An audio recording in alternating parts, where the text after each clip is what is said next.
Schnoeggersburg in East Germany. It could be any sleepy small town or village, but appearances can be deceptive.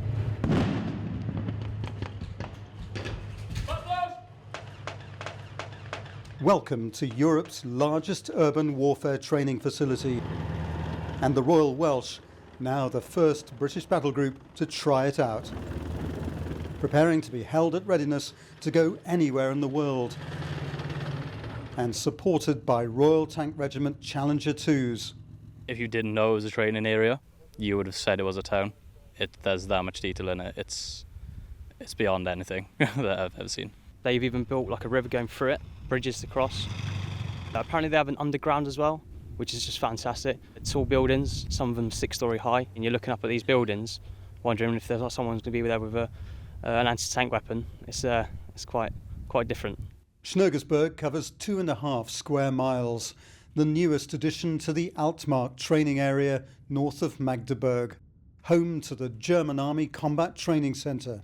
With 520 full concrete buildings constructed, the density of everything going on, the number of roads, the number of windows, the height, the depth, that is, the sheer scale of it is awe-inspiring and, to be blunt, a bit anxiety-driving.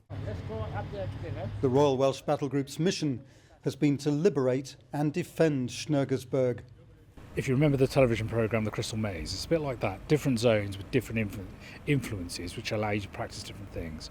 And so the size of the village, plus that, everything from an airport to rural communities to new and old German villages, all of that combined into one allows you then really to be tested. Mines strewn across a road give the make-believe town a frontline feel. So too the burnt-out vehicles.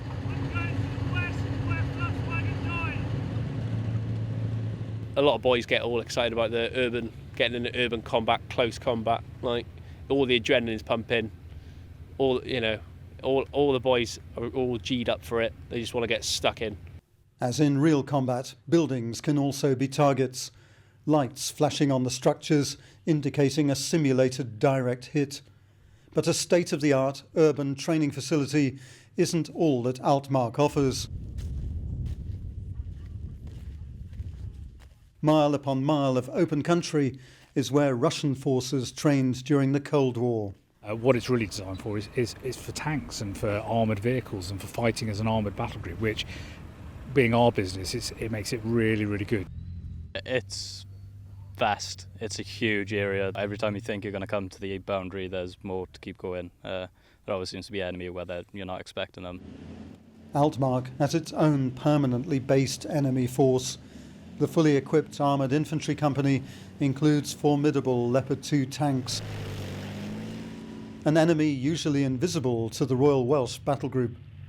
It's more or less like my own home garden, especially my soldiers, which are doing a very tough and very difficult job here, know more or less every square centimetre of this training facility right now. They're very sneaky, especially the anti-tank teams. I mean, we just got killed from behind just earlier, which they snuck around into the tree lines. We just didn't get to see them. So they know this area extremely well, and their Leopard tanks are completely dug in. There's probably more enemy than what we would be used to training against with it and on other exercises with different vehicles, different capabilities. So that has been a real challenge. Altmark is a test for the entire Royal Welsh battle group, including armoured engineers, here as the enemy closes in, preparing to blow a bridge. But not before the battle group's own vehicles have crossed.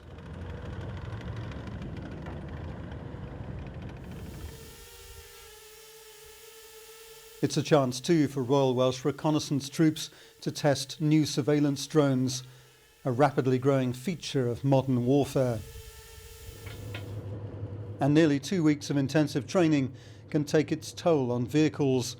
For Royal Electrical and Mechanical Engineers, it means working round the clock. You're always on standby. It's like with jobs, you don't know when they're going to come in. You could be relaxing for a couple of hours, and then it could be late at night and you're up again, go get your kit on and do your job. So yeah, it keeps you ready. The Royal Welsh are the first British battle group to train in Altmark. It follows live firing at another German army site in Bergen-Hohne. Battle groups now no longer restricted to Germany's only British training area, the NATO forward holding base in Sennelager, on this exercise acting as a pre-positioned equipment facility. It's not just about here, it's how we got here.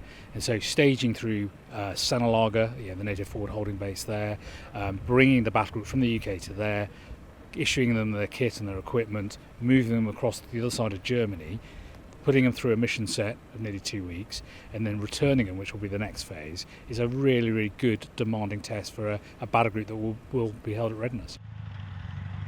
So using the German army to support in that training is a really powerful tool and really great support from a friend and partner in what we're doing. The British approach, in my view, is a bit more flexible, a bit more adaptable compared to what we normally do here. And that is a thing that we can probably very much learn from. As Britain and Germany's armed forces intensify training cooperation, it's something both countries hope to develop. Rob Olver, Forces News, Altmark in eastern Germany.